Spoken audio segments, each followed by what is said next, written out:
there was an early group called the Nightingale's Minstrel Party, which collaborated with the Malacca Straits Chinese Dramatic Association. And then there were a lot of smaller groups that you can read about in the newspapers, and most of them were quite ephemeral. They'd last a few years, and then the boys would go off and get jobs, and the group would break up. But there was a group called the Dandy Queens in 1933. And the newspaper review of the day said they were a very clever set of amateurs, comprising a party of about 40 members, and they have a very wide repertoire of up-to-date hits. So there was a lot of musical activity. So I want to, having set the scene of how much music was going on in Malacca at the time, I want to look at a couple of photographs and look at them in detail to show what we can find out by using photographs as historical record. So this is a very, very interesting photograph. Again, this comes from the collection of Victor and Edwin Doe. And this sort of looks like a very typical, almost a very colonial scene. It's a postcard of the Malacca Hotspurs Association music section. And if we just look at this sort of superficially, we see you have basically a bunch of musicians all wearing white uniforms and bow ties, and in the center we have the dignitaries in their black jackets. In the center, this gentleman here is Captain Tan Su Hock. He was a justice of the peace, and he was the commander of the Chinese company, the Malacca Volunteers. So he was a very important person in the town. He sponsored a lot of musical activities and charity work. And then to his left,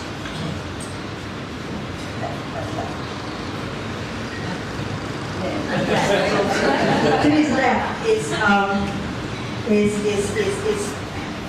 Chan Su-an, another community leader at the time. I don't know the third is yet, but these were all sort of powerful, wealthy men who sponsored things.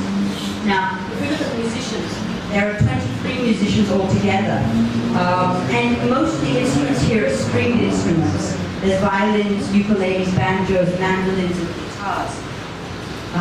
And then the only things that are not stringed instruments are at one end there's a drum set, and at the other end there's just one lonely saxophone player. It's very interesting that there's one saxophone player and everything else is stringed instruments. Now, this, I probably would have just looked at this and seen this as a sort of very colonial scene, but if you look quite carefully at this, there's a lot of very, very interesting detail.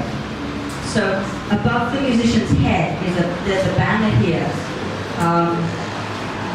that, I don't know, you probably can't see that, but it says that the association is performing in aid of the Shandong Relief Fund.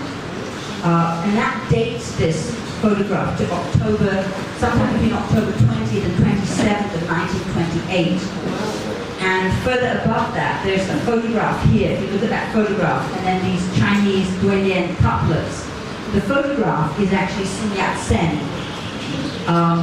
And he's framed by these couplets that say, in Chinese obviously, the revolution has not yet succeeded on one side, and comrades still need to make greater efforts on the other side.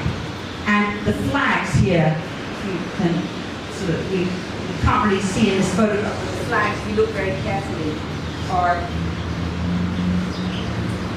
the flags of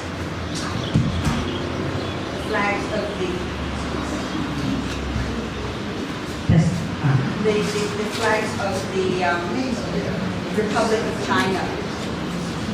So these little details here, when you start looking at them, it's not working.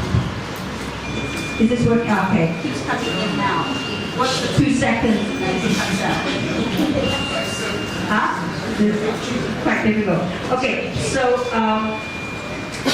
there's a very interesting subtext here if you look at the photograph carefully. It's pointing to links between the Peranakan community, the Babas, who at this time really considered that they were considered the King's Chinese, very British in orientation.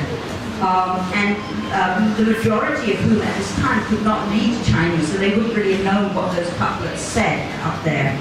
And a more activist minority who was supportive of the Chinese nationalists at the time. So there's a lot of political undertext here.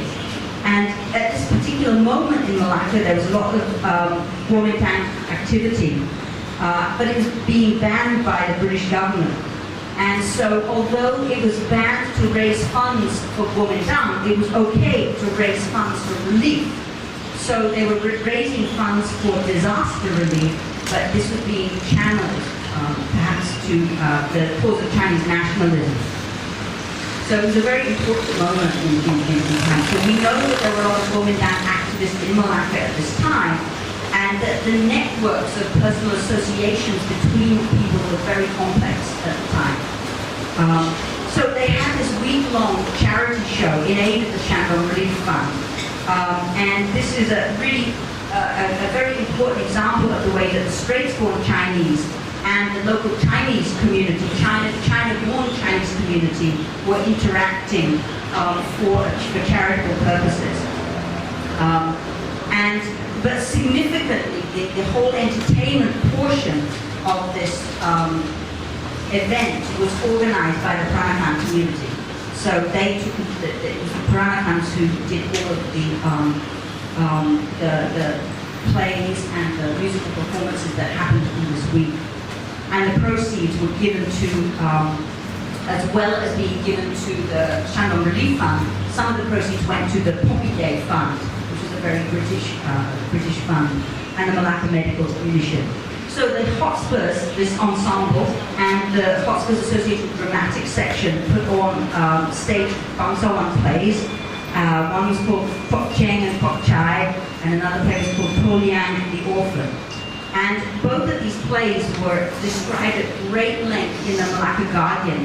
I went to find the Guardian from 1928, and there's sort of 2 or 3 page descriptions of everything that happened.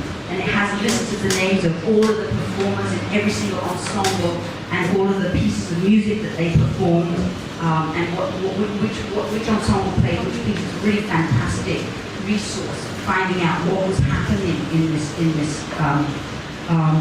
week-long event.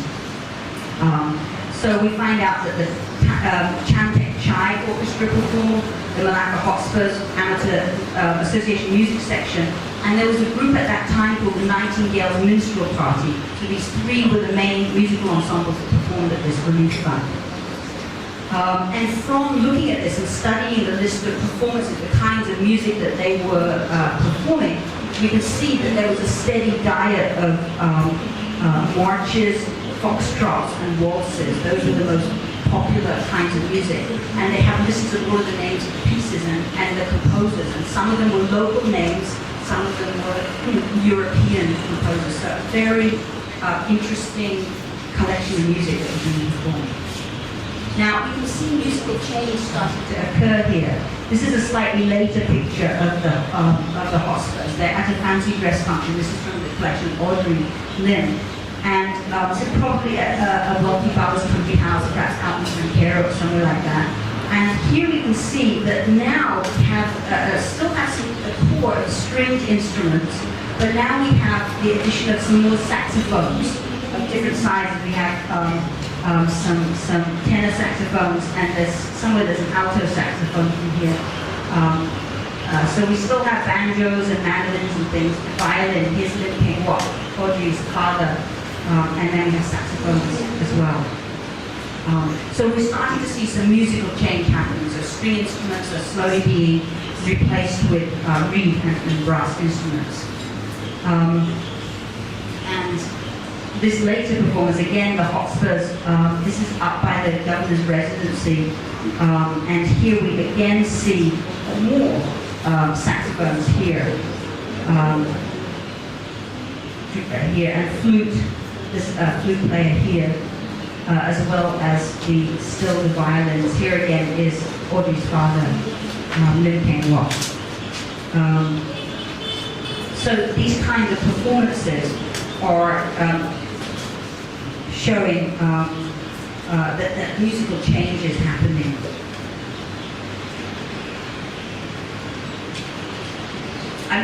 The date for this, I think, is probably around 1930. I think this performance was being done for the farewell of of the resident Clifford, who left Malacca in 1930. So I think that's what that was for. Okay. Now we move on to a little later. Here we see the late 1930s. The date here says 1935. I think it's incorrect because the date on the drum actually says 1939, so I think it's probably a little later than that. But here is the Peranakan band, very popular band. This is the band called the Nightingales, and here again we see the Yo brothers, Pan Hok, Kwan Yin, and Pan Yi, three boys from the family band, played in this ensemble. So we can see that musical tastes are starting to change again, and here we're getting more into American dance band style. They're hearing this on the radio, on the movies, and